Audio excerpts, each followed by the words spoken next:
And welcome to episode 70 of Understanding Photography with Kim Ayres. So tonight what we're going to be looking at is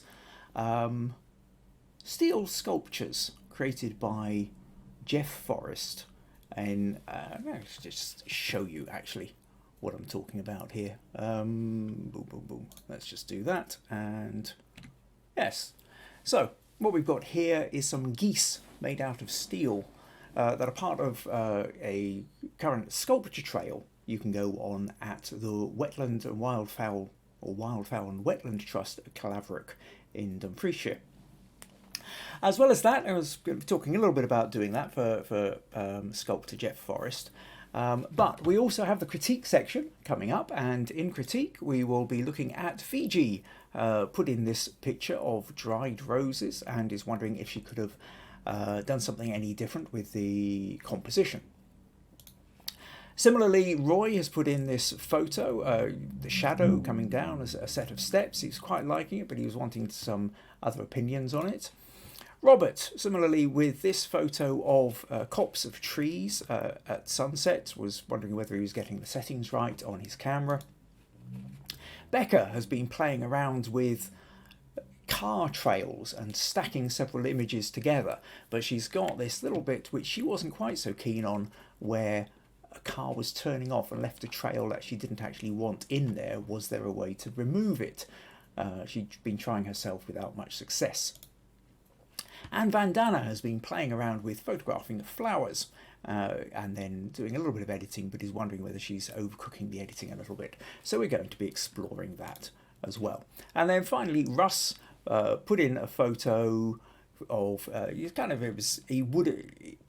we had the road challenge last week. He didn't get this in time, but he was wanting some extra opinions. So I've been playing around a little bit with a couple of alternate crops and options with that. So that's pretty much what we've got lined up tonight. I hope you'll stick around. Lots of fun, lots of interest. Right, so if you're here we are, live on Facebook. Please let me know you're here. Leave a comment, say hi, say hello. If this is your first time here, let me know where you're from as well. We have people sort of dotted all around the world, and it's always really interesting to find out where people are coming from, whether that's literally just down the road or from several thousand miles away. So that's where I see we've got a couple of comments in already. But just to let you know that if you enjoy these podcasts, if you would like to support them, a couple of ways you can do that. One is to invite your friends along. We've got a fantastic community here, and we're looking to grow it. So if you know anybody else you think might be interested in improving their photography, learning more about it, being part of this community of improving your understanding of photography, then do let them know about it and invite them along. Another way of supporting me is buymeacoffee.com/Kim Ayres, which is always appreciated. So with that in mind, like I said, I certainly noticed there's a couple of comments here. Oh, Nuria is in saying good evening all. My wife's saying good evening everyone as well. Roy is here saying hi everyone from West Yorkshire. Jackie from South Africa is saying hello everybody. Brian is saying hi all from Dumfries. Rosie is calling in from Whithorn saying hello to everyone. Stacey from Pennsylvania saying good afternoon everyone. Cooler weather today with overcast skies, and Fiji from India has arrived as well, is saying hi. Excellent. So we have people in the house. So with that in mind, let's make a start. Oh, hang on a sec. I can see Doriana has made a comment on a post somewhere. Right, okay, she's commenting on a different one. So Doriana, if you're watching this, you might find it easier if you go over and to the at Kim Ayres photography page and watch it from there. You should be able to comment and join in with the comments with everybody else. I'm afraid my feed doesn't tell me where all the comments are coming from. So the at Kim Ayres photography on Facebook is the place to come in and do the comments, I think. Right, okay, so with that in mind, let's make a start. Let me tell you. Oh, Pat says she was on the wrong page yet again. Yeah, so you're not the only one, Doriana. It's it's a common problem. I set up this and I say, I go through and I click go and it appears in several places and not everybody knows exactly where it's going to turn up. And so anyway, if you can get in here, start commenting, you'll find a bunch of comments from everybody else as well. Right. Okay. Now, the other thing, actually, I'll mention in more detail a bit later, is I'm going to be trying out on Sunday. I've decided I'm going to try out a YouTube version of this, and I'm going to do it on Sunday afternoon. I'll talk more about this a little bit later. It'll probably be episode 70 and a half. But if I get to the end of the podcast and I haven't mentioned it, somebody please leave me a message and remind me. I do intend to talk about it. Right, so what we want to do then is I'm going to talk about, Geoff Forrest. Now, some of you may remember a few years, way back in episode 35, no less. So half the episodes ago, I was talking about sculptor Geoff Forrest. Now, Geoff Forrest, I originally met, 9-10 years ago, something like that. And at that point, he was a willow weaver. And would create also, whether it's baskets or sculptures, all sorts of things he made out of willow. And then about 3 or 4 years ago, he made the transition into steel, creating and bending steel rods into shapes of animals and what have you. And I did a photo shoot for him, which involved hair, like a kind of rabbit hair, not hair on your head hair. And to show you the kind of thing that he was creating. So you can see here that we did this shoot up at the side of the edge of Loch Doon in southwest Scotland. So he's got the hair, he's got a steel frame that it's on, the loch is there. It was middle of June, quite a late evening. And here's, let's show you another one. This is one of his, where you can see how the sort of, so it's a shape, and because of the shape and the way that he'd done them, my immediate comment has been to him, we need a sunset through one of these. And so we set up, we created the photo shoot, and this was essentially the main image that we got. So we've got that hair. I photoshopped out that little bit of frame at the bottom because it wasn't really relevant and it was kind of catching the eye, but everything else here was kind of as it was. I managed to get the sun just disappearing behind the hill with the hair bouncing into it, and this proved to be an extraordinarily successful image. He used it in the following. I can't remember now. He had I can't remember if there's an exhibition or was it, but somebody saw this photo even before the thing went ahead. They got in they came sort of rushing forward because they wanted to buy it on the strength of having just seen the photo. And that was really good. That kind of made me feel right, I was doing the right kind of thing. And then this year, starting from the end of May, and it runs through now to the end of August, he managed to get, he says largely, quite a bit of it was on the strength of this and a couple of other photos from the set. He managed to secure a sculpture trail with the Wetland and Wildfowl and Wetlands Trust at Caerlaverock near Dumfries in southwest Scotland. And once again, this picture made itself known, made itself onto. So there was a whole trail is sort of set up where you can go around the wetland site, and there's all sorts of writing about the different animals in it. So with this one, beyond going just having hair, although he has another hare in this one, he also created a set of other animals. There's an otter, there's geese, there's a dragonfly, there's some curlews, a cormorant, and something else, I'm sure, which has just skipped my mind for the moment. Basically, anyway, there's 6 of them. And because of the success of that last photo, he asked me if I would be able to go and take some photos of these new sculptures, but in the situation at the Wildfowl and Wetlands Trust on the sculpture path. And I thought, well, okay, yeah, that will be a challenge. Whereas that hare we had been able to maneuver and sort of we found a spot 2 miles away from his house, put it in the van, timed it all for sunset and all that kind of stuff. I wasn't going to be able to do the same kind of thing in a place that was a sculpture trail where the conditions were going to be different, where I wasn't going to be able to sort of move something 2 miles to do.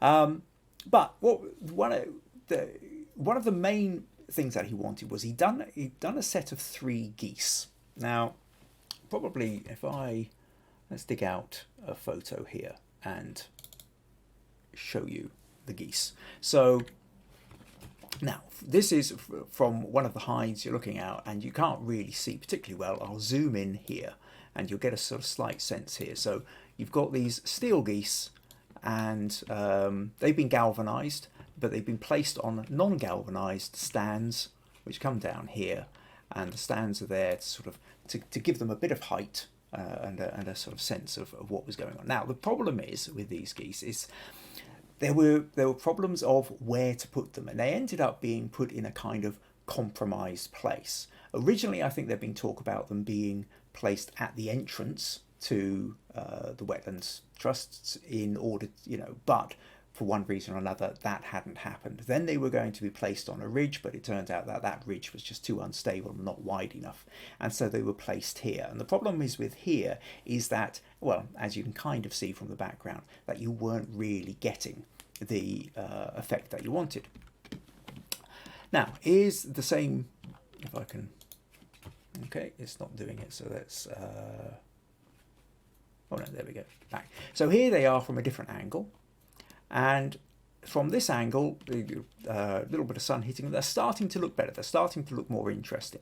Now, what we've got here as well is from this angle, you've got the Solway, Solway Firth, which is on the south coast of Scotland, and then that land just on the horizon in the distance is Cumbria. So that's part of northern England, and so my thought was originally that what we could do if we were going to photograph these was if we managed to just kind of lift these over to the other side of the fence, and then I could be able to photograph them with Cumbria in the background.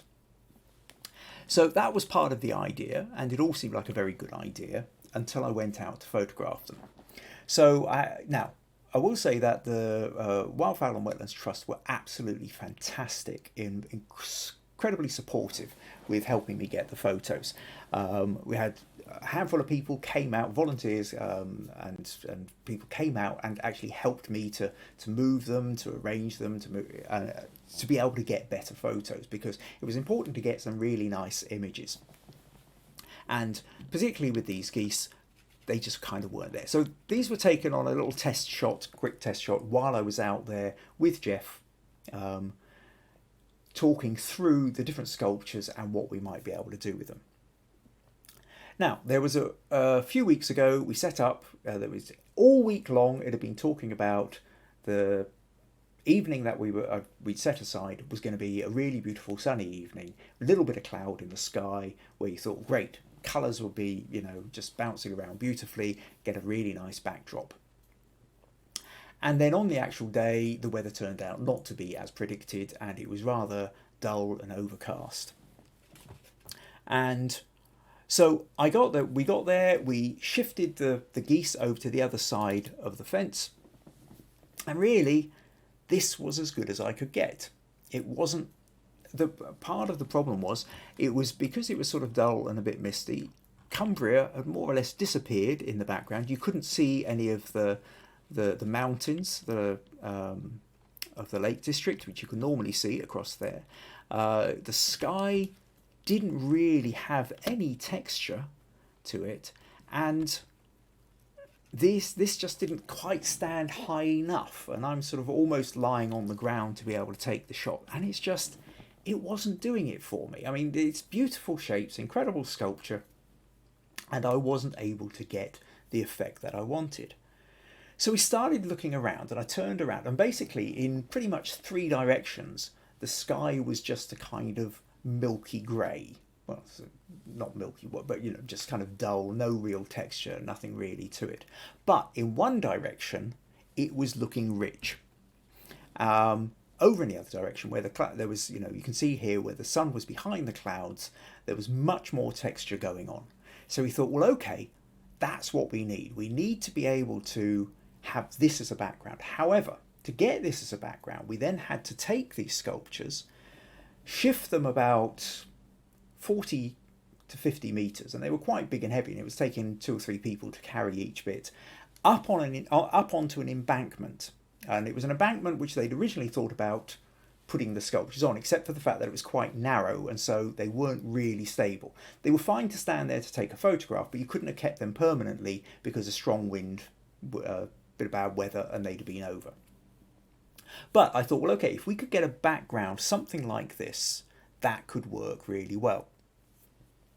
So from this then, we got, you can see a couple of people here helping set them up. And this also gives you quite a good sense of the size of them as well. And if you consider that these rods are steel, you also can maybe start to get a sense of just how heavy they were as well. But this kind of idea then of silhouetting them against the sky seemed like quite a good one. So we first of all tried out with one, and here's one I did where I then kind of, this one's edited up to make a bit more drama out of the sky, single goose, and you get that. So it's very, very kind of silhouetted lines, and that was all very well. That was kind of fine, except for the fact that, I mean, if we, no, hold on, not that one. Where are we? Yeah. So when you've got the 3 of them together, this is an unedited photo.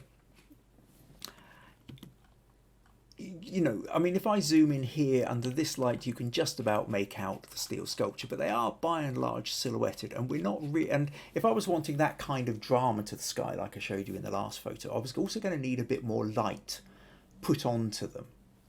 So what I did then was we got some off-camera flashes, and I handed them to assistants. So here you can see now, and by this time it's also starting to get a bit darker. But somebody's got a flash here, so we're trying it out.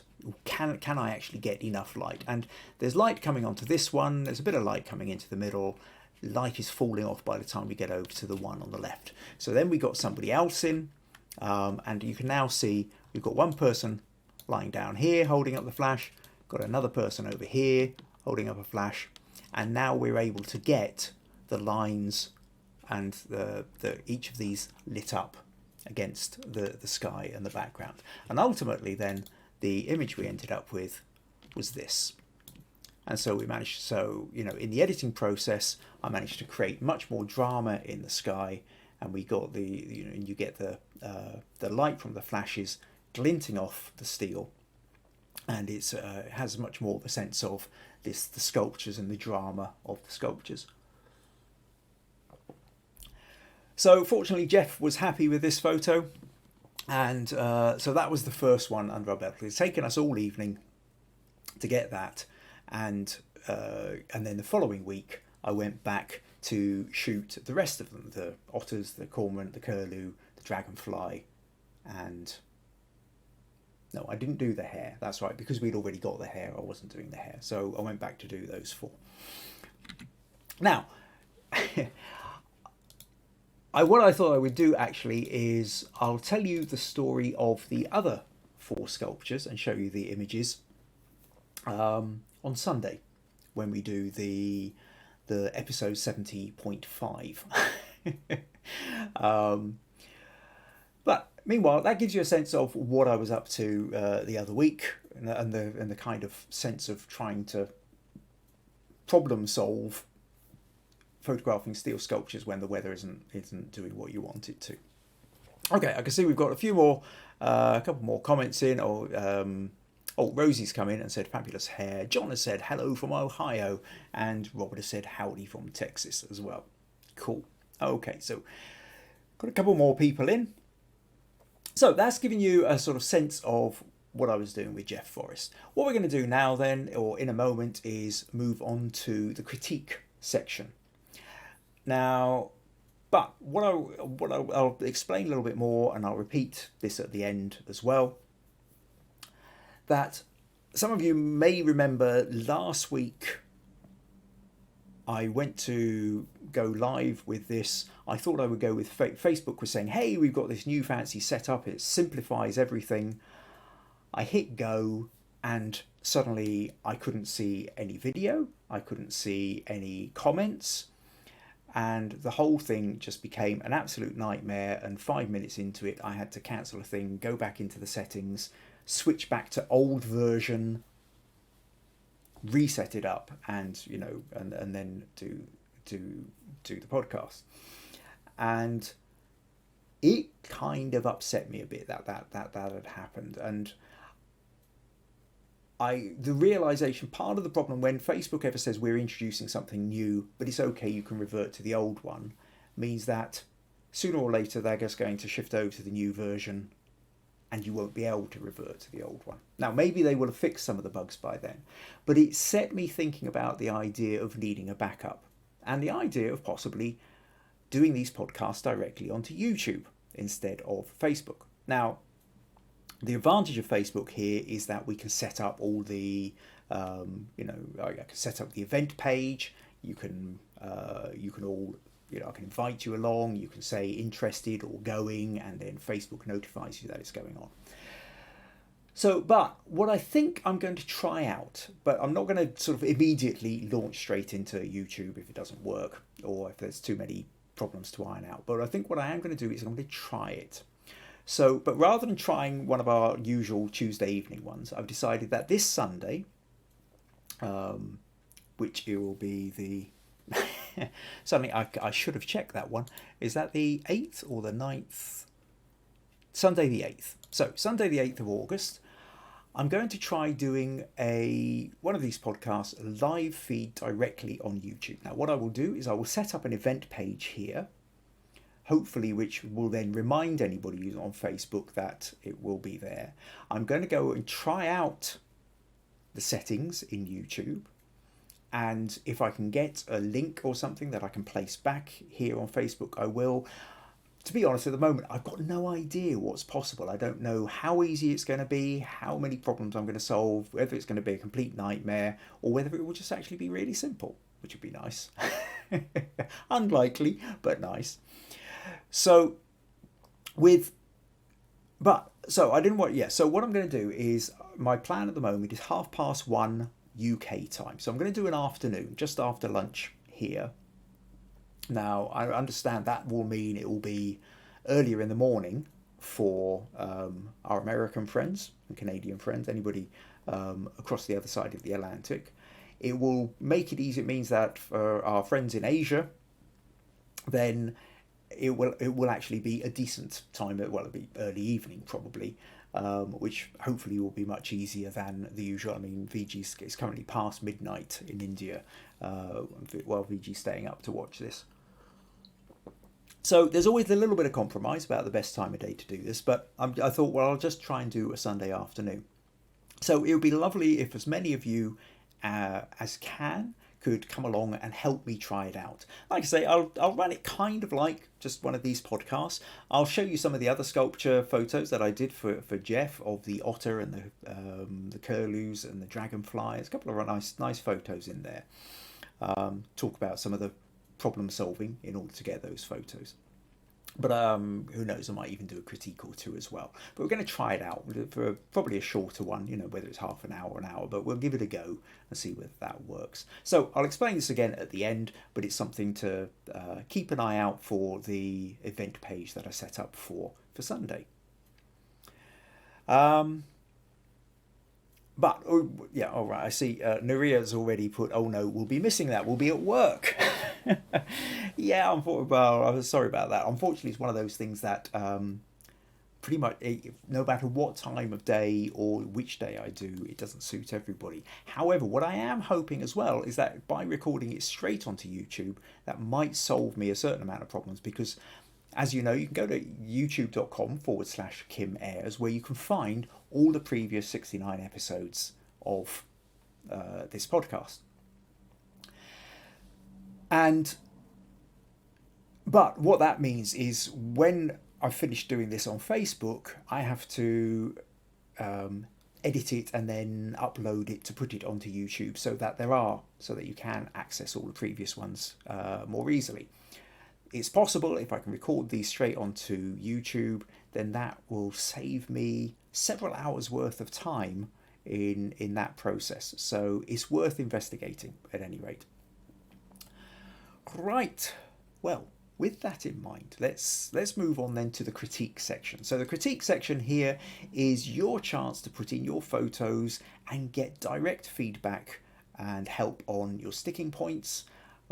It's your chance to ask questions. This is really your chance to directly help you sort out where your growth in photography. Everybody's got sticking points, everybody's got problems, everybody's got things they run into, whether it's particular concepts you're struggling with, or whether that you've taken a particular photo and you know it could be better but you're not sure how, whether it was part of the concept, whether it's part of the technical, whether it's part of the conceptual, whether it's part of the editing. And so this is a chance then for you can send me your images. You send me your images to the Facebook group, Understanding Photography with Kim Ayres, place your images in there, and then I can look at them. And that's what I'm going to do now. So we've had about half a dozen people put in different images, which we're going to go through this evening. Okay, I see, Jackie's put in a comment, says, sounds like a good idea. Okay, cool. I've got one vote of approval. Right, okay, so let me just fiddle about here, adjust that, go up here, and we will make a start. So what we'll start here off with, I think, is we will start with Roy. So Roy sent this photo in, and I've suddenly realised I've not got Photoshop open, so I will open that. And while that's opening, I can read you what Roy has said about his picture. Roy says, "Hi Kim, this was taken last week at the Yorkshire Sculpture Park." So another sculpture trail here. Although he then goes on to say, "Who visits a sculpture park then takes photos of the steps?" But he goes on to say, "I was attracted by the lines, the diagonal, the vertical and the horizontal, and quite like this composition. I would welcome your advice on how I might have improved it." Okay, so despite whatever sculptures there might be, this is what caught Roy's attention. Sorry, Roy. So we've got verticals, we've got horizontals, we've got diagonals, and he shot it in black and white. So it all becomes quite abstract, and it's about that notion of line and form rather than particularly being about steps and barriers. So with that in mind, I think I think I can see why it grabbed your attention, and I can see why you converted it to black and white. But I think there are a couple of things in here which are distractions. Given that what you're talking about is trying to get I think the main part of this story here is, I've opened that in the wrong one. So, sorry, let's go back here and drag that in like that. Is it going to appear? Yeah. So the main thing that you've got here, what the story is largely about, is this shadow coming down on the left. And it's the way that the shadow changes and zigzags against the steps as the lens captures the sort of stretching out and changing angle of the viewpoint. Then we've got this sort of large dark patch at the bottom. And it does feel to me as though this dark patch is kind of distracting us. It's created because it's a larger part. It draws the attention, it grabs our attention and takes us straight down here. But it's not actually really what the story is about. Similarly, I think we have things like this barrier, the banister railing just up here, which again I kind of can't help but feel draws the attention away. And then finally, the other thing is, although it probably is just the angle of the camera, this main post just looks tilted.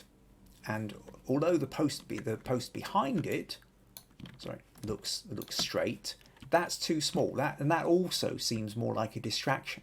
So what we're really talking about is understanding that the story, the narrative with this photo really is about this downward zigzag, and then possibly and then you're bringing in that pole, and you're talking about this diagonal of the shadow here, which I quite like as well, which sort of links both the pole and the steps. And so what I'd be very tempted to do is, first of all, is just crop off that bottom bit there, like that. Now, it does, maybe it feels slightly empty, maybe we could crop that in a little bit more, but before I do that, what I'm also going to do is I'm going to straighten this pole a bit. I think I just need to do that, and I think that then becomes a little bit more interesting. Now I think we've got this problem of this bit up in the top here, so I'm just going to very quickly edit that out, and I'll just use that tool there, and that should, yeah, more or less gives us that. Now the next thing I notice with that is it also feels then that this bit up here is kind of getting in the way, so I'll just kind of edit that loosely out, maybe take out that little black line that's running along and just capturing the top bit there, like that. And then finally, if I look at that, this pole feels just a little bit too central. I would say there feels like there's too much gap on the right here. So again, if we come back into the crop and we make that something like a kind of rule of thirds, have that pole running down on a third line, we could maybe pull that up so that line runs into the corner there, and then edit it like that. And now what I tend to feel, Roy, is that this is the essence of the photo you were taking. We've removed the distracting elements, and we've managed to kind of purify or distill down to what it was that attracted you to this photo. What you loved was those lines coming down the steps, the shadows coming down, and then the shadow of the, and then what happens as well as with this is, because I think we've got just that single straight pole coming down, acts as a nice juxtaposition to the zigzag of the double lines coming down on the left. But then what we have is this diagonal, the shadow that's cast by the pole, connects the two. And it now becomes much more obvious that that is now a clear part of the narrative. Whereas when we go back to the beginning, because we've got this bit up here, we've got this chunk down here, we've got this little one at the top here, there's kind of too many things that are dragging our attention away from it. But I think once we sort of get to this kind of crop, it kind of feels that little bit better. That the pole is directly upright, and that anchors. It allows that to anchor, and it allows all these diagonals of the cross, the horizontals of the stairs, which aren't quite horizontal because with each step it goes down because of the distortion of the lens and the perspective. They move. It becomes wider, and the angle moves down. This straight one then anchors the whole picture, and I think that really does it. So I hope that helps, Roy. I hope that kind of gives you a little bit of thought in ways that you could possibly edit that. But a really interesting picture, and thank you for that. I do like that idea that you go off to a sculpture park, and in the end it's the steps that you end up photographing. That was fun. Oh, Mandy's here, says good evening everyone. Oh, Doriana has made it across here, says good afternoon everyone from Northern Ontario. Oh, Maggie says she really likes the diagonal shadow, connection and tension at the same time. Cool. Excellent. Okay, so hopefully, Roy, that was useful. Right, what we'll do now then is we will move on to Robert. Now, Robert sent in this rather wonderful photo of a copse of trees, and he says, I saw this out the corner of my eye while driving last weekend. The composition is captured the way that I wanted it, but I had to use Lightroom to fix the colour. This was taken in the golden hour and should look more natural. Unfortunately, I'm still struggling with the ISO AV shutter speed triangle. Let me know what settings you would have used. Well, the thing is, actually, I was looking at the settings that you put in, Robert, because Robert sent me the original, emailed it through, which allows me to see what the settings were. And you've got an ISO of 100, exposure time of 160th of a second, and an f-stop of 6.3. And to be honest, that kind of feels fine. Certainly, it's really good that you had the ISO of 100, because that kind of gives you the purest form of image as such. It's not, the higher the ISO you go, once you got to 400, 800, 2000, 5000, the picture gets noisier. And the more you edit a picture, the noisier it gets as well. So if you're going to take a photo and you have the option to do so because there's enough light, it's always a good idea to have a 100 ISO starting point. You only really want to compromise that and go higher if you've already adjusted your aperture and your shutter speed settings and you're still not getting enough light in. However, I think when you did send me the original unedited version of this, and what became clear with that was, okay, if I open that, okay, let's just open that with Photoshop. That's quite a big file, so it might take a moment or two to appear. Yeah, so here's your original. No, actually, I've already adjusted that, so let's take off the right. Yes, so that's telling us what the original here was, and what we notice then actually is that it's very, very dark on the inside. And so what's happened here is basically the settings that you've got on your camera, and I don't know whether you had it on auto or what you were doing, but it looks like the settings have adjusted for the fact that because a large part, nearly half this picture, is bright sky, the camera has automatically read this image as being that overall brightness is really bright, and so it's underexposed.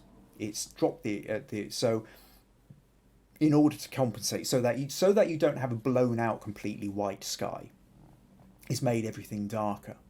The problem with that is it wasn't really the sky you were worried about. What you were wanting to do was photograph these trees, and because the darks have gone darker, we've kind of lost the detail there. So it is a tricky one, because if you'd actually exposed for the trees, the sky probably would have whited out. Now, if you had the time and the opportunity and you were thinking it through, this is where what you really do is you do multiple exposures. If you can set the camera on a tripod or on a fence, but basically have it dead still, then you take a photo, adjust where the exposure is adjusted for the foreground. Take it, so for these greens, in the grass down at the base here, take a photo where the exposure will be ideal for that. Then take a second photo where the exposure is ideal for the trees, and then take a third photo where you really underexpose and get the right kind of exposure for the sky. And then when you're in your editing software, any sophisticated editing software, certainly Lightroom will do it, Photoshop will do it, GIMP will do it, most of them will be, I'm sure. I think Roy uses Affinity, I'm sure that will as well, but a lot of them have these abilities to then essentially stack them together so that you can get a photo where the sky is exposed correctly, the trees will be exposed correctly, the grass will be exposed correctly, and it will merge them all together. So that's really kind of what your problem is that it's an in-between photo. And so because you're just working with the one image rather than all three images. So, I mean, let's just open that a sec. And okay, once that opens, I'll just get rid of Roy's one there.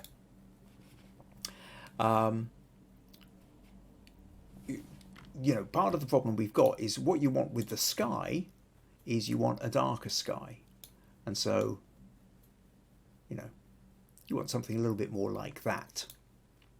Now, at that point, right, copy that. If we just essentially select the sky. Now, this isn't going to look exactly right, but it's going to show you roughly what goes on, and then paste that back in.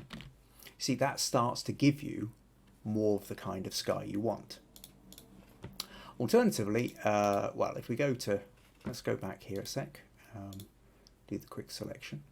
Okay, let's do it the other way around then. Let's now select inverse. That's what I need to do. And now we'll go to curves. and we want to brighten up the foreground, something like that. So when we do, now you can see this isn't fitting exactly, and that's because I'm doing this set on separate layers. But essentially what we're doing, and I'll brighten that up maybe too much, you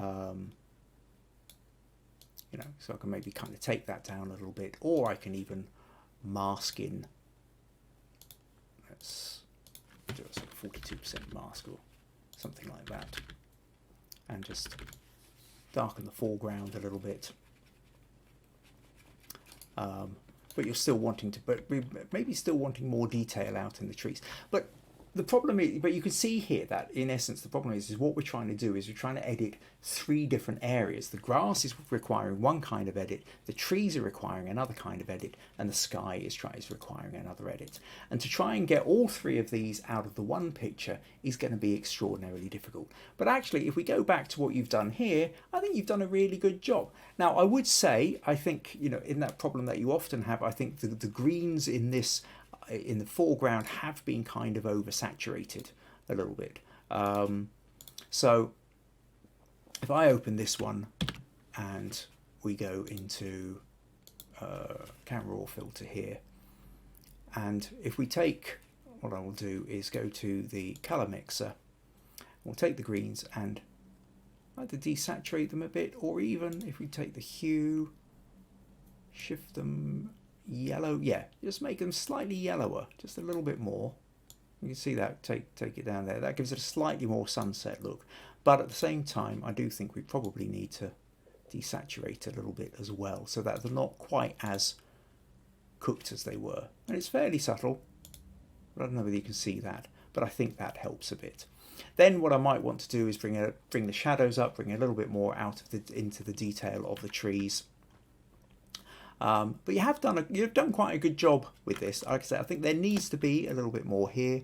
We're starting to get a little bit noisy as I get in close here. So, you know, we are in that kind of danger zone with the more editing that's going on, the noisier it's getting.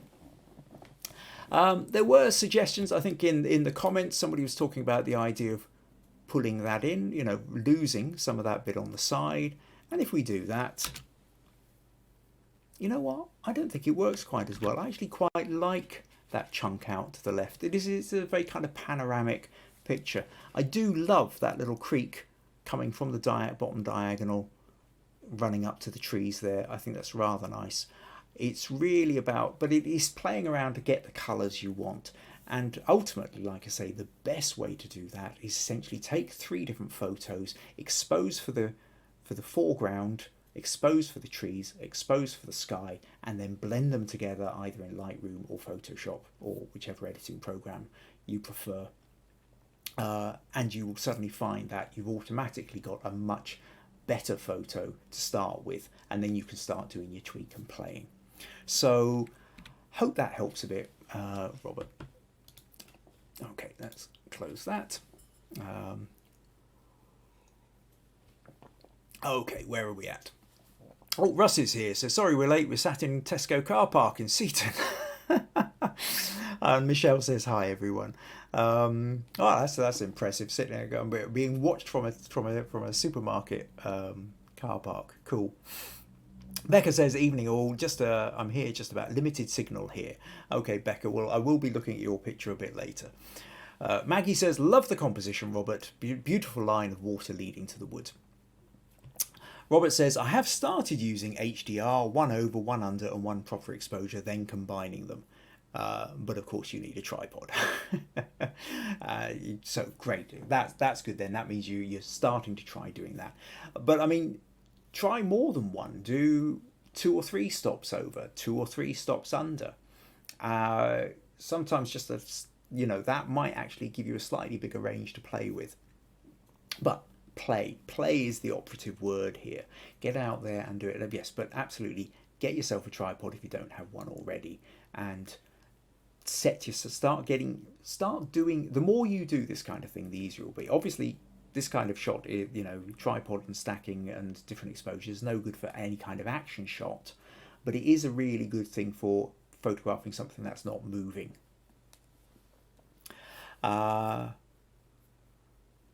Right. Okay. Oh, Nuria says, don't know about Robert, but that did help me. Oh, that's good. Good. That's the idea. That's the hope. That, I mean, and that is another bit about the whole idea of critique. Put your photos in that you're struggling with, because the chances are, if you're struggling with something, somebody else who's watching this will be struggling with it too. Okay, and then somebody else will kind of have half an idea, or will actually feel quite pleased that they already know what's going on, and can allow themselves a wee smug moment. Or some people, it will help to clarify some of the ideas they kind of half knew. So never feel that, well, I don't really want to put one in because I kind of feel a bit selfish. It's not really, I'm taking up space. Somebody else could be doing it. All those kind of imposter syndrome, low self-esteem kind of things we do. I'm here to help. Stick your images in, because if I can help you with it, the chances are somebody else watching this will also be helped with it too. Right. Okay, oh, Robert says that was a big help. I discovered HDR after I took the pic. Right. Now, just for those who aren't sure, HDR is, Rosie says, I feel an HDR challenge coming on. I'm not quite so sure about that one, Rosie. Maybe not immediately. HDR basically means high dynamic range. And for those of you who are not sure, if those of you like Vandana who's maybe still using a phone, or some of you are using sort of smaller point and shoot cameras, essentially it's that notion that our eyes are really good at picking out details in the highlights and in the shadows and in the mid-range, but the camera isn't as sophisticated as our eye. So very often it's that problem. If you expose for the shadows, you lose detail in the highlights. If you expose for the highlights, you lose detail in the shadows. So there is a dynamic range which the camera is capable of taking images in and still keep the detail.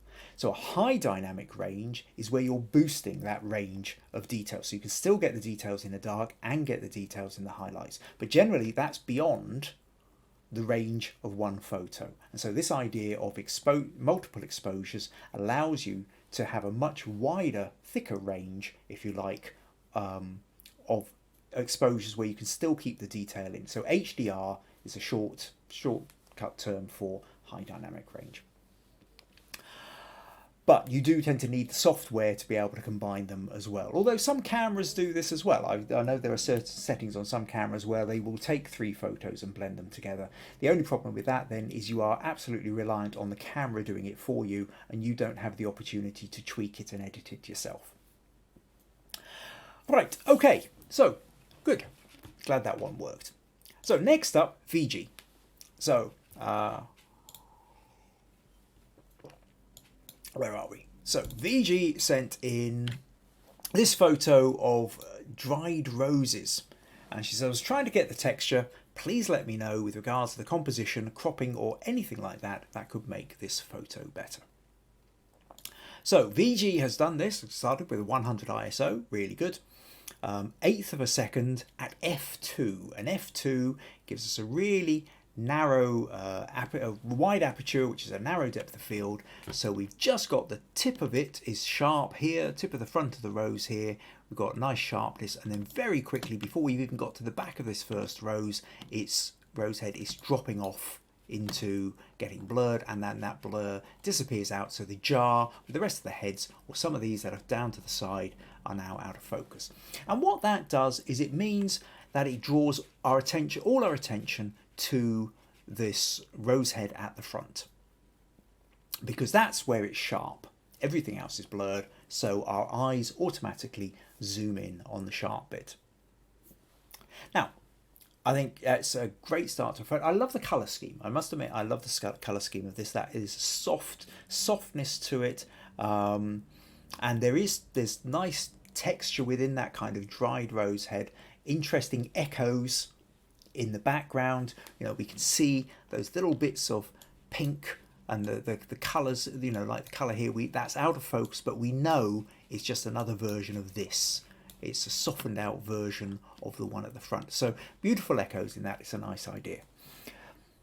The first thing that strikes me though is it is a bit dark, and we'll go and check the levels in a moment to see what it would look like if we brightened it up. And the other thing I would say is, in a way, the crop feels like it's going the wrong way, because what we have is we've got because the jar is kind of pointing off to the left and this rose at the front is pointing off to the left, it feels like most of the picture is behind the rose head.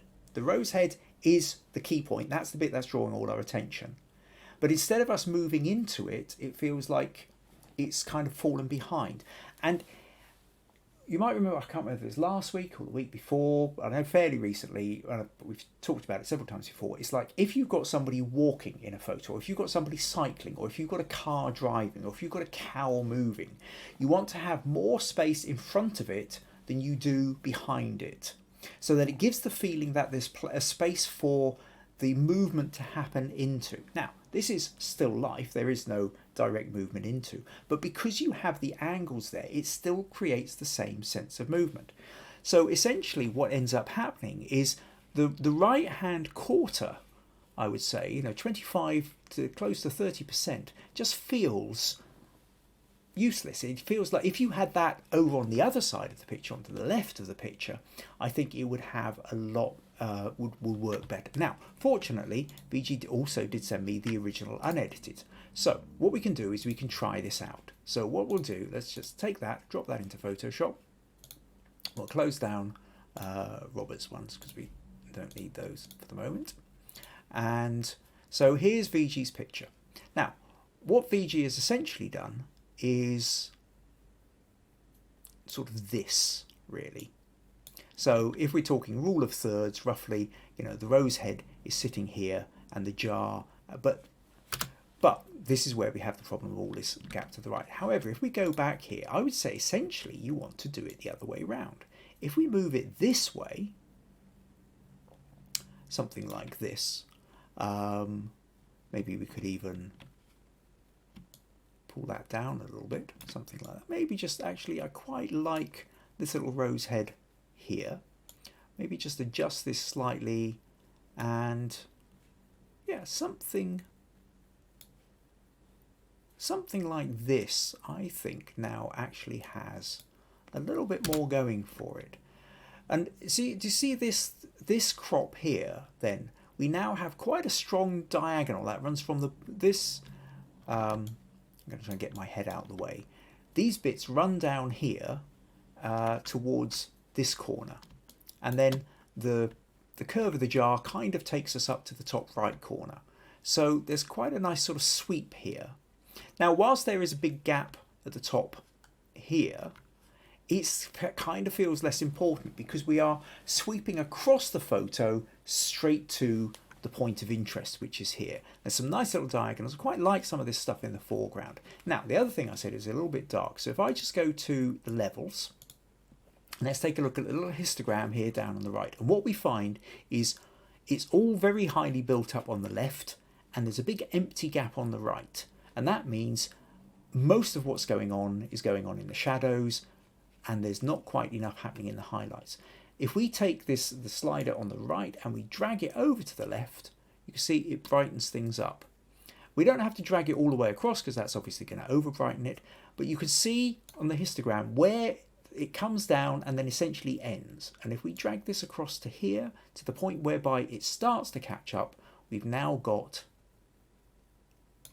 the bit we want. And that little bit of brightness really lifts the colour. So now we've got more lightness to it and more shape to it. And then at this point, if I want to take this into Photoshop, I think we can do the kind of standard little tricks of, we don't need the colour mixer for the moment, so maybe we give a little bit of vignette, just darken in that little bit of corner here, a little bit over on the left, although the left's not really going to make a lot of difference. And then back here, if we come into the details, we can tighten up the texture a little bit, maybe even the clarity, something like that, and brings out that texture even more. Although having said that, maybe we've lost some of the softness in the back. So perhaps then what I would do is mask that, because actually I did quite like slightly softer. Let's go back to 100% on that. Yes. So the texture's nice to have on in the foreground here, but maybe actually too much texture is getting lost around there. So I will mask that out. I'll allow that little bit of vignette to stay there, but I'll leave it slightly sharper on the front here. So, so I hope that makes sense then, VG. So by increasing the texture onto here, we've made that a little bit kind of sharper, but we've masked it out so that we maintain that really nice soft, creamy bokeh in the back. The lightness of the levels helps to brighten it up, and then. But I think, and then the big bit is the crop. I just think the crop, to make sure that because the jar was already pointing off to the left, the head of the key rose head, which we're zooming into, is pointing off to the left, means that you needed more space to the left of it than to the right of it. So when we compare that to that, or no, not that one, that was your edit. So it's just, oh, wasn't quite what I meant to do. Where's that gone? Yeah, there we go. So that's your kind of edit, and that's my edit. You can see that, you know, here it just feels like we want more space over on the left, and there's too much space on the right. Here, I think it kind of just feels that little bit better. Right. Try and get that back there. I'm not quite sure what on earth I've done here, but I seem to have messed up my settings. So let's just go back to workspace. Give one. Nope. Oh well, I'll worry about that later. Cool. Okay. I hope that helps, VG. Now, okay. Sorry, I've now seemed to have lost my. What on earth did I do with Photoshop there? So I'm now at a point whereby I suddenly can't seem to regain the screen. Okay, I'll have to click on that one over there. Yay, I'm back again. Okay, so let's take a little look. Oh, Michelle says, I love this photo. I wouldn't change a thing. That was obviously written before I changed it. Do you still feel the same way though, Michelle? Robert says great photo and likes the depth of field technique. Russ says I really love this shot. VG, great composition, shallow depth of field. I think it works well. Colours are pleasing, have that antique feel to them. Similarly, Maggie says she loves the muted colours. Doriana very much likes the colours. Oh, Michelle is back in to say she likes the crop that I did as well. Okay, good. Right, cool. Okay, hope you found that useful, VG. So what we will do now then is we will go on to Becca. So now I hope your connection is holding up, Becca. So what Becca did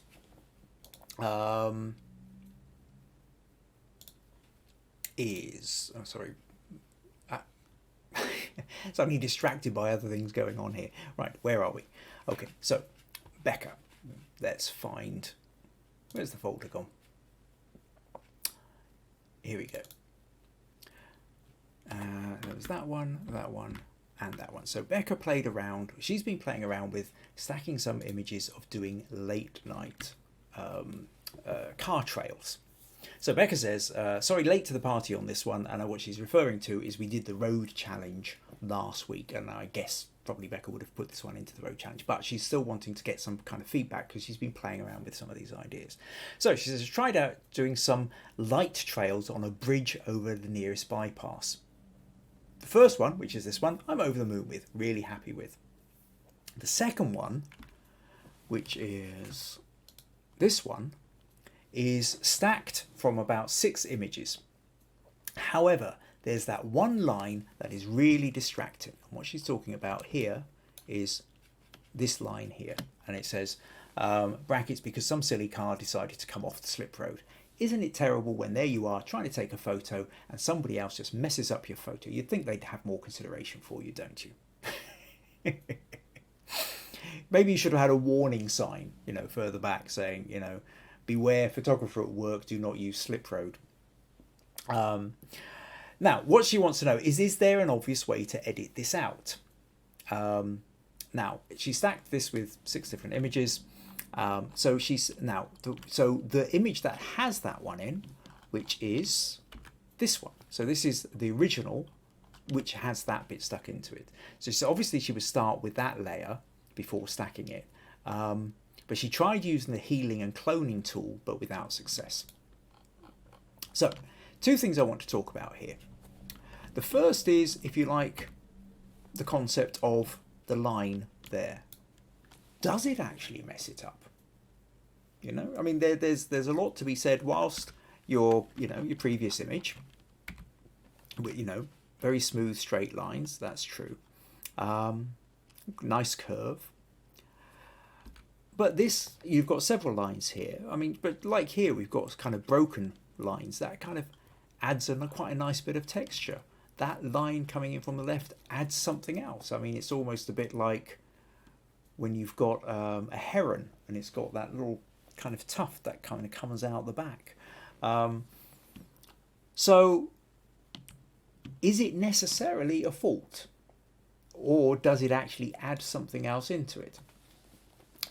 That's into aesthetic ideas, and different people will, you know, some people will actually prefer the idea of the extra, the bit that isn't quite right, if you like. That is kind of can be where the interest is. However, having said that, there are others, and it's just as valid an argument, who prefer the purity of the curve, who don't want that. So what I'm going to do is I'm going to help you hopefully work out a way of getting rid of that. So if we go to here, and this is your original photo. It would have helped if you sent me a slightly bigger version, I have to say, Becca, because this is all I've got to go on. However, I should be able to give you a sense of what to do.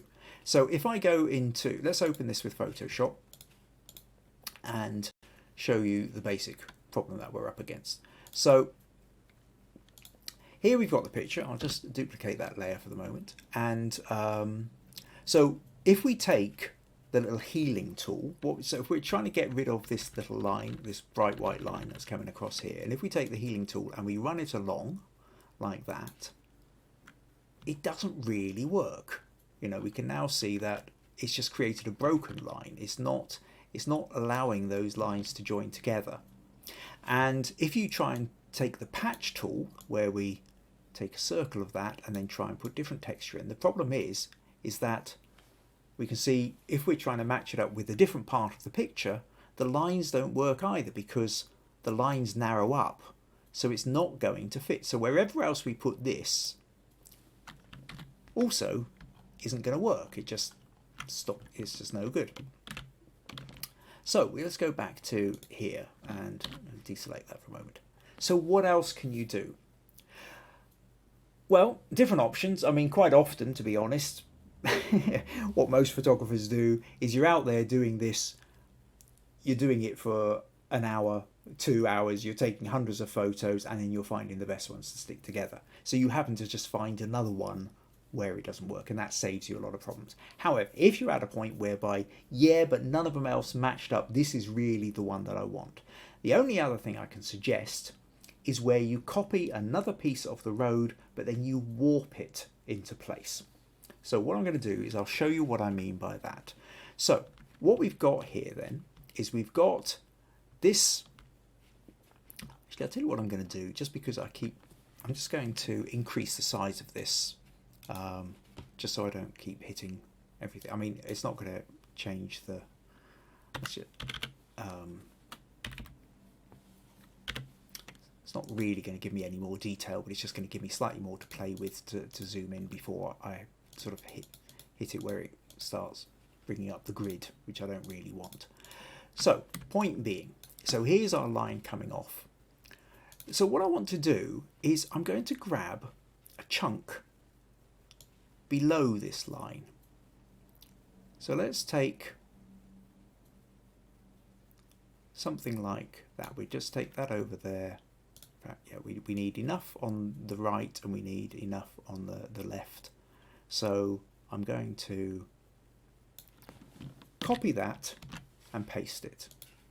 So you can now see what I've got is a copy here. And obviously what we can't do is stick it straight over the top, because now these lines don't match up, they don't add on to there.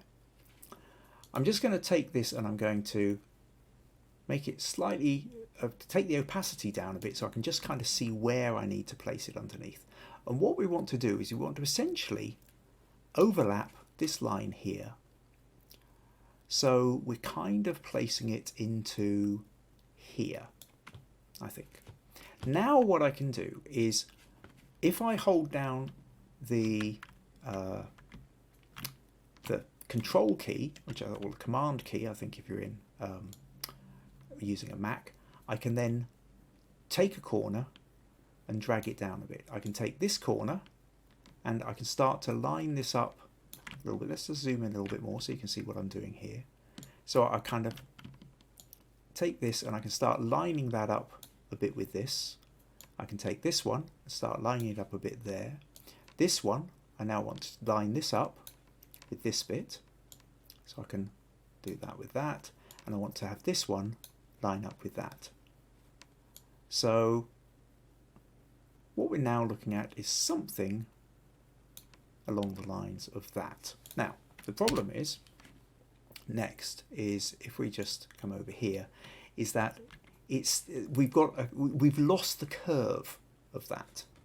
So if I just, so now if I take that bit again and I decide that I'm going to start making adjustments up here, there's a little bit there, you'll find there's a little bit that says I can click on it's like a little, almost like a little arched window, switch between free transform and warp modes, and it's the warp bit that I want, and that allows me to drag bits all over the place like that. And now what I can do is I can take that and I can just nudge the corner. What I'm going to do now is I'll take that back up to full opacity so that it gives us a slightly better, so I can kind of curve that a little bit more at the top, pull that down, drag that, line that up a little bit better. And then this bit over here, try and line that bit up with that bit and that bit with that bit.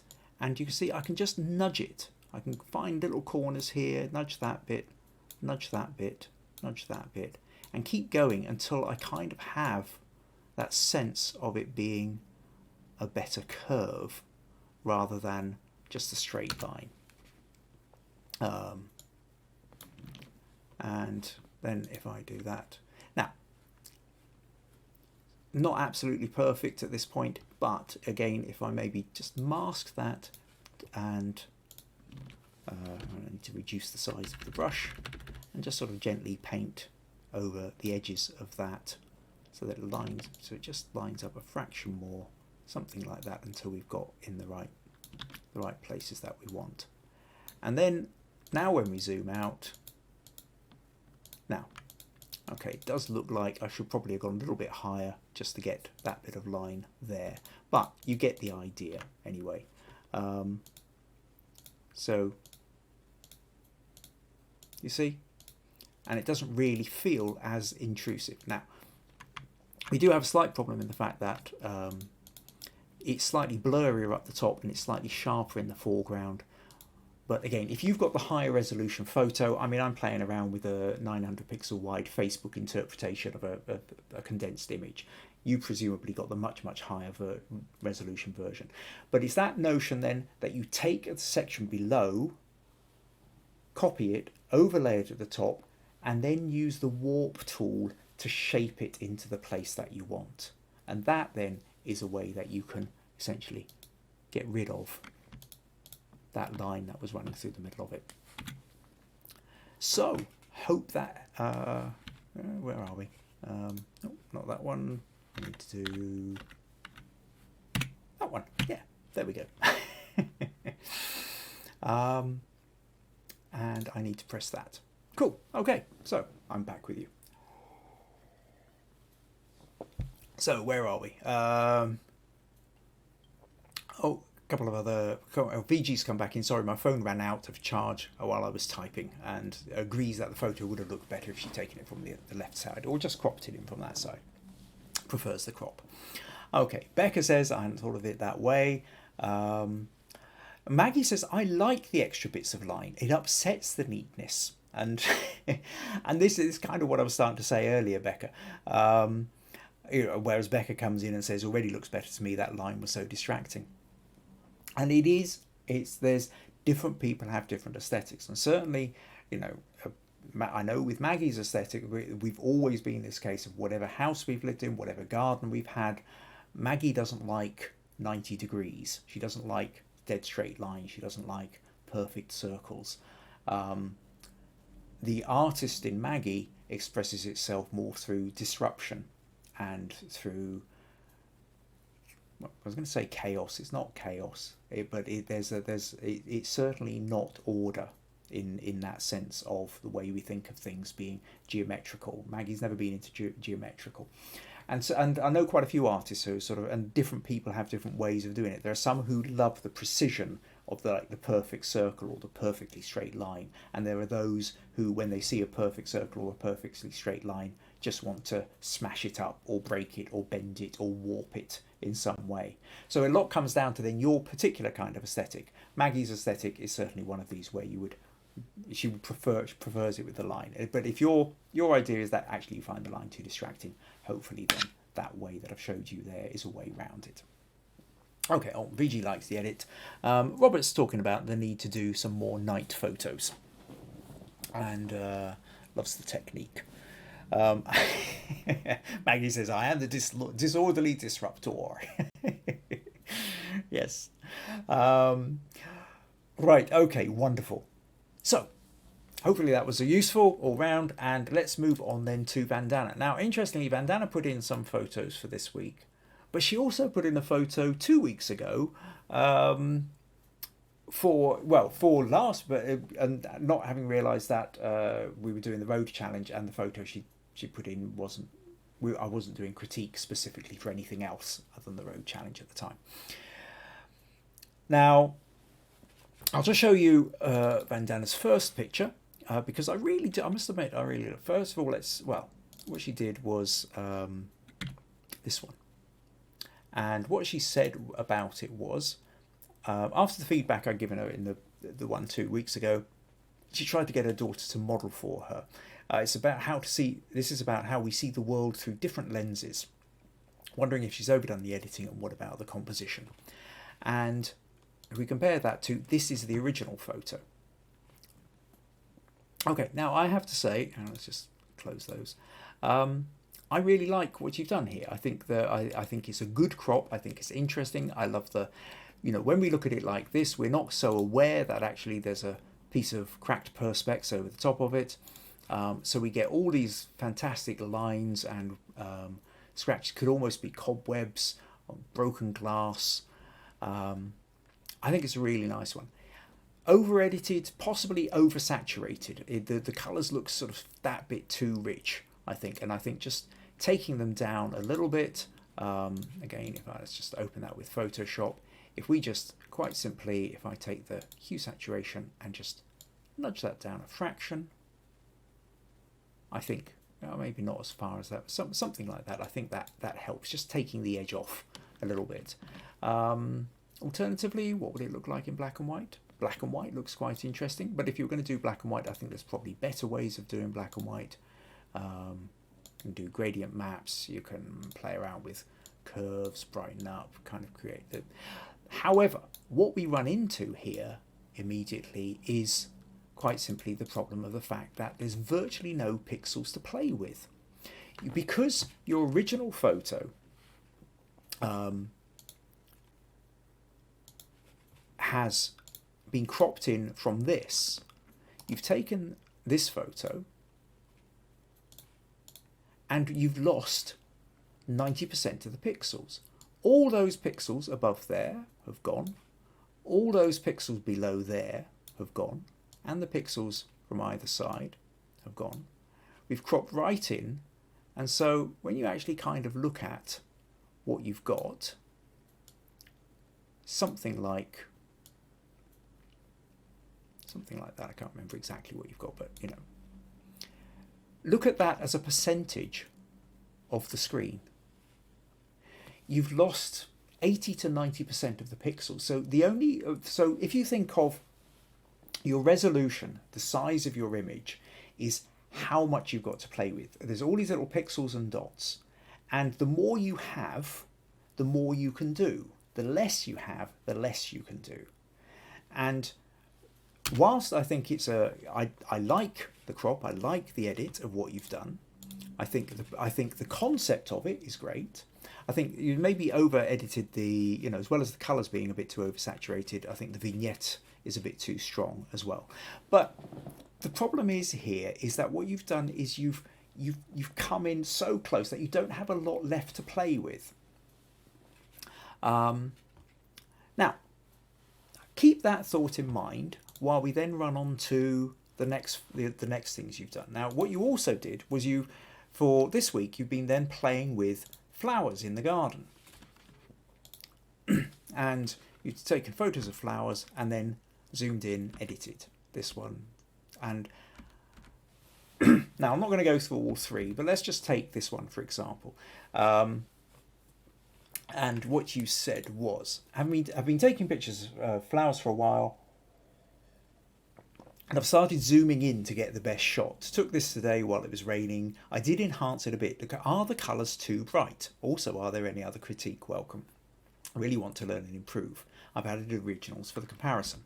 So, what we can see here is, if we compare that to that, I think certainly, zooming in a bit closer is good because this is where the story is, this is where the detail is.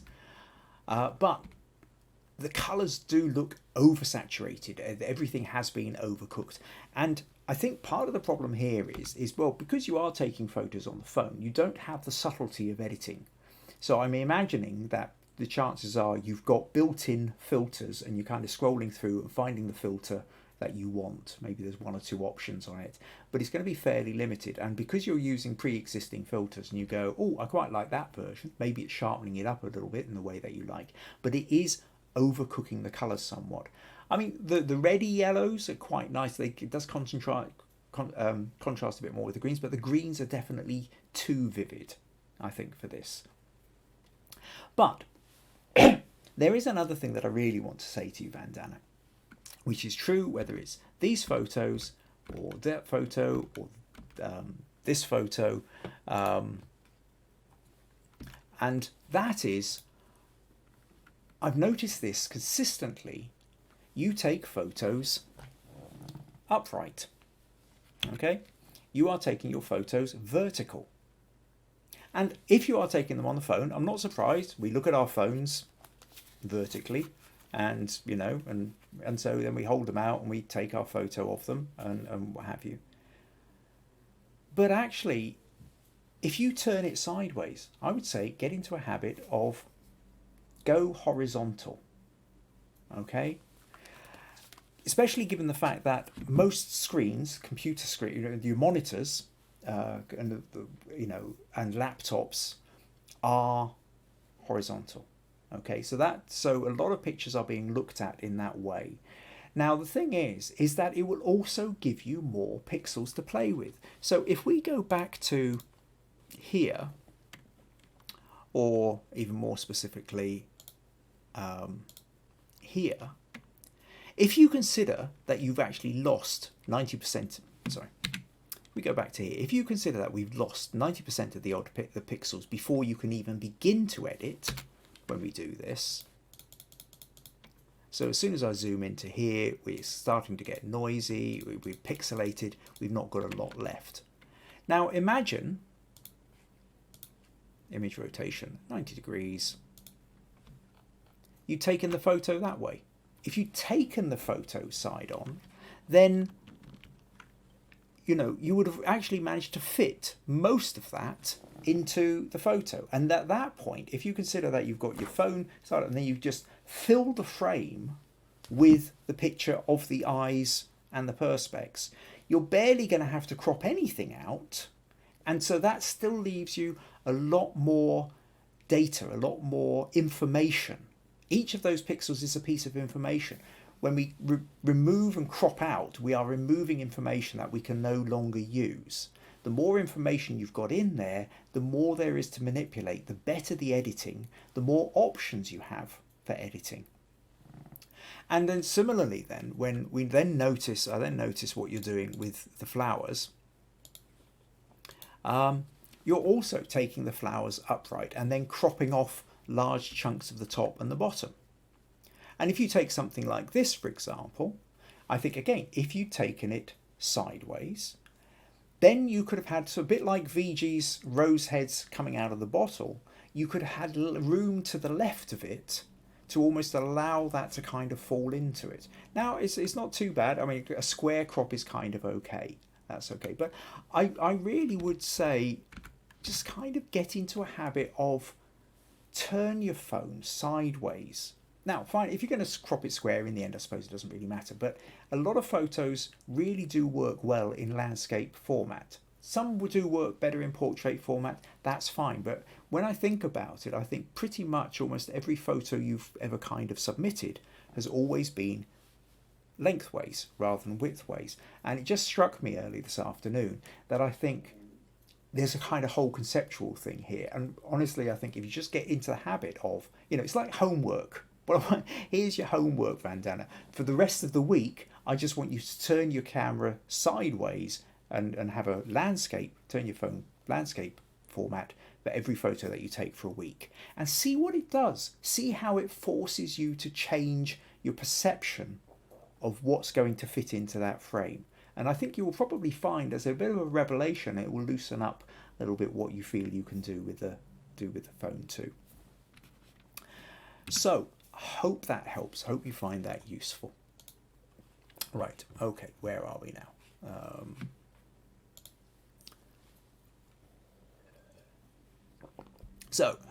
Maggie says loves the texture, and that will be with the eyes. And Maria likes the black and white version of that. Becca says really interesting capture. Roy says the black and white version of that was excellent too, as does VG. VG also likes she loves the texture of the leaves when we move on to the pictures as well, particularly the thorny ones, the ones that are really quite pointy. So yeah, you've got the potential there. It's kind of as I was saying to you last week, Vandana, or the week before. You've really got an eye. There is something there that you are seeing. So what you need to start working on now is getting to grips with the kind of the technical side of what you can do. And even if you are just sticking with the phone for now, and that's fine, start expanding what you can do with that phone, changing the angles you can do, see if there are other programs, see if you can be more subtle with some of the edits as well. And I think there's a lot of fun to be had. You've got a lot going, and I think these things can really help enhance what you're doing.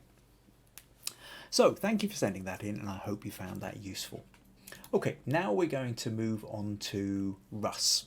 Okay, so a little bit like not VG, but a little bit like Becca, Russ sent in a photo this is one of these that he would have put in for the let's close that. He would have put in for the road challenge, but was extraordinarily busy doing his motocross pictures, and anyway, he put this one in, and I asked Russ, was this just a case of showing us the photo you would have put in had you been around for the road challenge, or would you like any kind of feedback or alternative thoughts? Anyway, he did come back and say, well, actually, I'm always up for slightly other ways of looking at these two.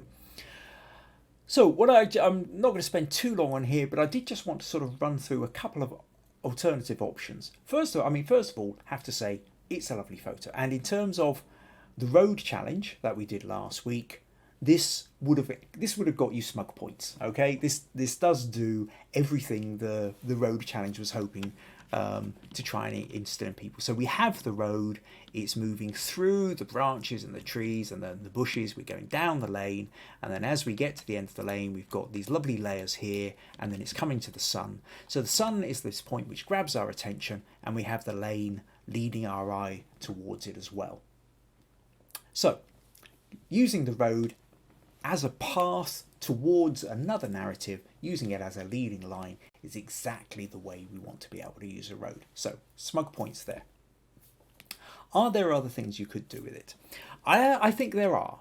And so, a couple of things I just wanted to show you here are alternative edits. And one of the things that does kind of strike me with this is I kind of feel that you've got the sun there and it's off-center, but I almost feel like it's not really quite off-center enough. I kind of want it to be a bit more off-center. I want it to go a little bit more rule of thirds as such. So if I go to the crop here, and so what I might also do is it kind of I've something like this as well. I'm always drawn to the idea of making it slightly more cinematic. It's a little bit more landscapey than I want. But then what I want is I want to kind of drag this over a little bit. I want to kind of bring this further over to the left, like that. Maybe. And then if I do content aware, actually, I'll tell you what, let's just do this for the moment. First of all, just to kind of show you what I mean. And I think the balance of that is just a little bit nicer. So we've gone from that to this. Now, maybe we could, tell you what I'll do, because I quite like this bit of tree on the left, and we're obviously losing a bit of it. So I'm just going to play here and copy that. Now I'm going to go back. Now I've got that copied onto the clipboard. Let's go back to here, and we'll do that bit again where I kind of bring this up. So we're kind of talking rule of thirds, so that your sky is in the upper third. But then what we're trying to do is we want to move this over a little bit. Something like that, I think. Maybe not quite as far as that, but we'll do that, and then we'll do the content aware. And then I'm going to just paste this bit back on, so we can just get a little bit more of that little bit of tree on the left, which I really quite like. We'll mask that out, and then just, might not work, but let's just paint in a little bit more tree over here. Yeah, I quite like that. Just gives us that little bit more. Anyway, yeah. But obviously that's me really messing about with it. But I do think as proportionally, I just kind of prefer that notion that it's sort of sitting a bit more over the left. Now, with that in mind as well, I think there's a couple of other things here. Now, I think probably on your original, and Facebook, because it's compressing images even more, we've lost quite a bit of detail in the bushes here. And I think you could probably bring out a little bit more in that. So if I go to the shadows and I just kind of boost those shadows up a bit, and actually get some of that texture that's coming back out into that, I think works quite well. So rather than it being in deep silhouette, which then means although we've shifted you over, shifted the whole picture to the right a little bit, we've ended up with a large black part, which isn't doing us so much. I think by just bringing in that texture a little bit more, it makes it that little bit more interesting in the shadows. And because it's just risen the shadows, it's not really affected the sunset itself. The other thing is I'm tempted, this green just feels slightly off compared to, and I just kind of want to shift it subtly. Now, let's go back into RAW for the moment, and I'm just going to go to the optics and see if I can drag that green into the yellow a little bit, a color mixer. So we go to the green, go to the hue, and take those greens. Yes, that's what I want to do.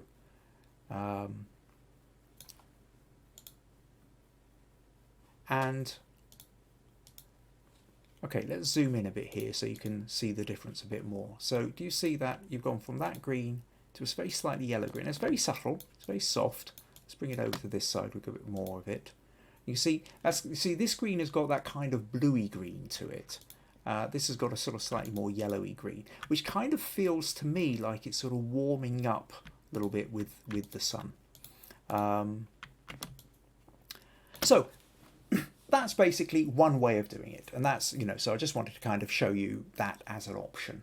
That I think if we go back to your original, it feels a bit too kind of squashed into, and I just, maybe it's my aesthetic, but if you're looking for alternative options, that's where I would go with it. I would just sort of make it a bit wider, a little bit more rule of thirds, a little bit more detail out of the shadows, and maybe slightly warm up that damp grass or that green grass. However, one other quick one to show you as well was I think this would also work quite well portrait, in fact. And quite simply, if we kind of drag this over to here and this to here, something like that, maybe bring this up a little bit. Not totally sure. I don't really want to go full. I don't want to have that full in the third bits, but again, well, maybe just sort of drag it over a little bit, have it on that kind of third of the way across line. I quite like that too. I think that really gives us a sense now. Now it's not about the bushes, it is really all about the path coming up, and you really do get that sense of, you know, if we're starting here in this bit of the path, we're crawling up, we're going through, we're coming out into a field, we've got one journey, we've got then hills and layers onto another part of the journey, and then ultimately we've got the sun as that final bit of the destination. And so that notion then of the road taking us through the picture, it really does take us through several layers of picture. And I think in that sense, we've just got enough of the kind of bushes and hedge on the side here to know it's there, but without it actually interfering. And I think that actually makes quite a strong photo too. So, hope that was useful for you, Russ. As a way of just getting a couple of extra ideas of what you could do with your picture. Pat says she loves this, and Stacey thinks the sky is brilliant in that one. So you've got fans for that one too, Russ. Okay.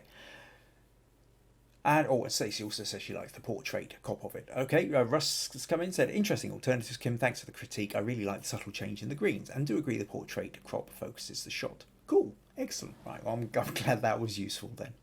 So that pretty much brings us towards the end of this week's podcast. So to remind you before you go running off, first of all, thank you to everybody who's sent in images. Thank you to all of you who've taken the time to comment and feedback. And if you found these podcasts useful, interesting, entertaining, and you feel that it's helping to improve your photography and you would like to contribute and say thanks, then one way you can do it is buymeacoffee.com/Kim Ayres. Now, the other thing is episode 70 and a half, which I'm going to do this Sunday. So for those of you who missed out on the beginning, this Sunday I'm going to trial YouTube. So Sunday 1:30 p.m. UK time. I will stick up an event page on Facebook, so make sure you've got all your notifications for Kim Ayres Photography and Understanding Photography. And if you're on YouTube, make sure you have subscribed to YouTube and you've clicked the little bell which says this, the notifications bell, so that you know when I'm going live and all this kind of stuff. And we're going to try it out. So Sunday, just after lunch UK time, we're gonna do a short podcast. I'll talk a little bit more about some of the other sculptures that I did. If somebody's thrown in a picture for critique that I think is worth critiquing as well, so essentially we're going to trial the podcast. I'm not just going to do 5 minutes. We will do the half hour, 45 minute, maybe even 1 hour, depending on how much information I've got. But we'll try it out directly on YouTube because I want to see whether it's going to work. I want to see what problems I then have to overcome. So any of you who could make it along would be greatly appreciated. Right, well, hopefully then we'll see some of you on Sunday. That, like I say, pretty much brings us to the end. Thank you all, and hopefully see you Sunday. And some point this week, next Tuesday's podcast, I will be setting the challenge for the following week. So I will have a think about that one. Russ says, thank you for another good session. Glad you could make it. Right, okay, and have fun. Thank you all. See you Sunday, if not next Tuesday. Cheerio.